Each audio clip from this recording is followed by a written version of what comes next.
আসসালামু আলাইকুম। আমি আজকে আপনাদের রেডিমেড স্যুপ রান্না করে দেখাবো। যে আমি নিয়েছি প্যানের স্যুপ, নিয়েছি সাথে একটা ডিম।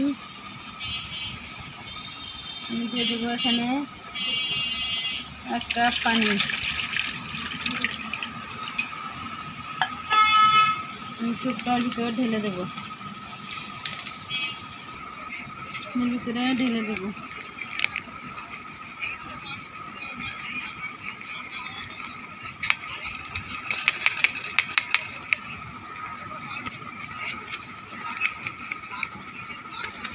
ভালোভাবে মিশিয়ে নেব। আমি এখনো চুলাটা ধরাইনি, ভালোভাবে মিশিয়ে নেব।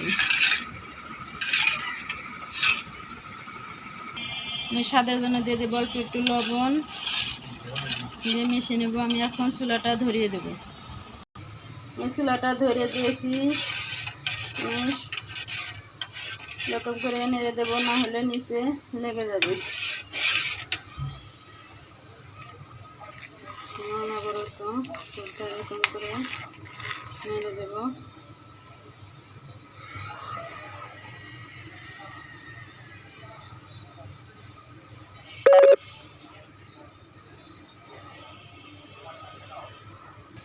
এখন চুপ বড় কষে আসছে। আমি এর ভিতরে ডিমের সাদা অংশ দিয়ে দেব।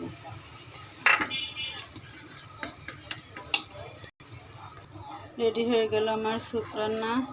আমি এখন চুলা থেকে নামিয়ে নেব। দেখেন, রেডি হয়ে গেল আমার স্যুপ রান্না। কত সহজে প্যানের স্যুপ রান্না আমরা রেডি করে ফেললাম। দেখেন, 1 প্যাকেট দিয়ে আমি 2 বাটি স্যুপ রান্না করেছি। আপনারাও এরকম করে রেডিমেড স্যুপ রান্না করবেন অল্প সময়ে।